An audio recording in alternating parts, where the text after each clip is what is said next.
All right, joined on the line now by Cork City Chairman Declan Carey. Declan, how are you, sir? I'm very good, Rory. Thanks for having me on. And thanks very much for coming on. How is, I suppose, you're preparing for a season in the middle of a pandemic, which is a novelty considering last year the pandemic had just hit as the season started. I mean, like, how has it been preparing for a new season in the middle of this pandemic?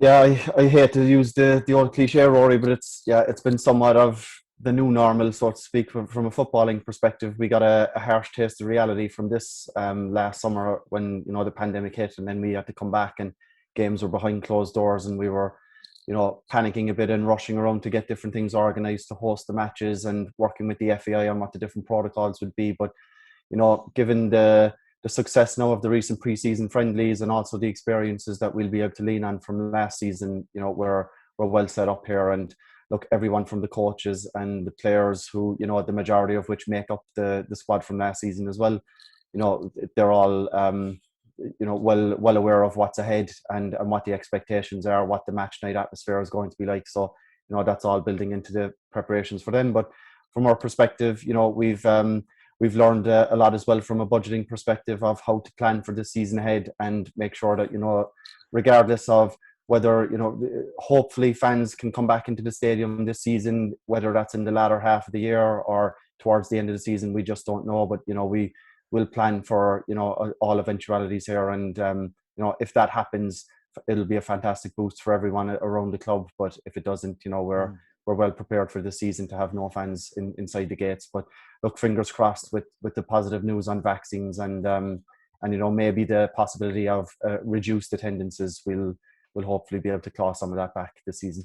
Now, the Growthmore takeover hasn't happened, obviously, yet, but the work they've been doing in helping the club to get to this point of the season has been invaluable. Yeah, look, to be honest, the financial contribution that they made to us 12 months ago hasn't really changed since then. But the members did ratify the call option agreement and approve Growthmore to come in and take over. That hasn't happened officially yet. Look, takeovers, Rory, with all football clubs around the world, they can take many months, sometimes a year, maybe more. So, look, Growthmore have given us assurances that they will not hold this agreement in perpetuity, I suppose, and keep it hanging over us. And they want to take over Cork City Football Club. That's an absolute given. They've been honest and forthcoming with all of our negotiations with them to date. They've never overpromised or underpromised anything to us. Our dealings with them have been super professional, and that's the way they will remain. And we sent an update to our shareholders yesterday on this, and confirmed to our shareholders that, look, this will be resolved one way or another within, say, the next 10, 11 months, and before the next licensing period finishes, for the 2022 season. But look, Forrest is in charge at the moment. The board that we have in place is in charge. We make all the decisions associated with the club, and we're managing the staff and the structure of the football club for the foreseeable, and that's the way things will run. And we've got the club set up in a very solid footing now, and we're in probably one of the more better positions than we have been in the last few years financially as well.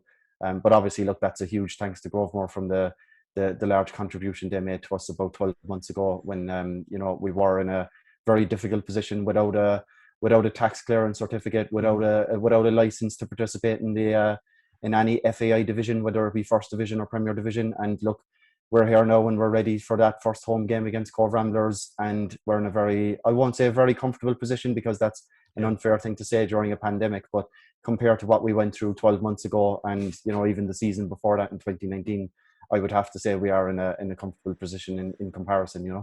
Is the Turner's Cross issue still the major stumbling block in the takeover, Declan, or what's the story? Yeah, look, we're not privy to those conversations really, Rory. They're essentially between two third parties, and we do know that Growthmore are liaising with a number of stakeholders and commercial partners around the club. They do have the right to do that now over the next couple of months. And look, it's too late now for this season for them to come in and formalise the takeover. But we are confident that they'll be able to resolve any issues that they envisage with a potential takeover, and they've given us assurances that they'll do everything in their power. And when they have given us assurances in the past, we've had no reason to doubt them, given them what they've delivered so far. But look, for this season, we have already confirmed that we will be playing in Turner's Cross, and great news as well that we'll have the women's teams taking their games taking place in Turner's Cross as well, which is super exciting for them, and something I personally and the rest of the board have wanted to pull off for a number of seasons now. And through the hard work of the staff and Aina Buckley in particular, we've been able to get that built into our new agreement with the MFA as well. So that's extremely positive. Yeah, I'm just off the line with Becky Caston, actually, the new Cork City captain. She's buzzing about the fact that their home game is going to be played in Turner's Cross. And not only that, but I suppose the exposure of the Women's National League as a whole this year seems to be on the rise, and the work that Cork City have done in promoting the women's team over the last number of years. Yeah, that's something, and I've been very passionate about as well. Even before I was on the board, I helped out the women's committee with a lot of their marketing initiatives and just trying to build up the profile a bit. And that has just grown and grown. Aaron Howie there looks after the media side for them as well, and Megan, who helps out. The amount of work that entire part of the club put in is just phenomenal. And Becky there, like, she's a perfect example of the new era of player that we will be hopefully bringing into Cork City FC and helping to bring the club on even more. She's a league winner, has vast experience in the league, and she's moved to Cork and it just raised the standard. And her, and along with the other players that have been called up to international squads and training squads, it's all moving in the right direction. And Ronan and Paul, who look after the first team, they're putting excellent structures in place. Jess Lawton as well has been announced as our under-19s coach as well. So hopefully that league gets the green light as well to go ahead this season. It's all looking very much positive in the women's side of the club as well. It's been growing every year and something we're very passionate about. And it's great to see the fruits of all the labour that's gone into it as well. And we're extremely proud of that entire group. Season tickets, Declan, there's a number of people have been upset, I suppose, they haven't been able to get refunds for season tickets. Yeah, it's just one of those things, Rory. We're very unique with our club in that, regardless of what division we're in, we'll probably be the number one club in terms of season ticket sales, and it's such a huge part of the club's overall income. And last year we even sold close to 1,000 season tickets. Such was the marketing drive that went into it before the season started. And unfortunately then this is not something that just impacted Cork City FC or the league. The world changed dramatically last March, and unfortunately we had to pivot, and supporters gained access only to 2 games, and we gave them a free streaming pass, and we worked as hard as we could to kind of alleviate the impact. But look, to be honest, the response, Rory, from us throughout the last 9-10 months from supporters about season tickets, they have proactively contacted us saying that they didn't want refunds. They had heard of other clubs looking into it, and look, across the league as well, it's a practice that most clubs and clubs all across Europe are exploring as well. And look, we will be announcing a new season pass package for next season in the coming days. It's something where we'll be able to give something back as well to last year's season ticket holders and give them a discount, and that's the least we can do, is give them something back with this offering, and we certainly will.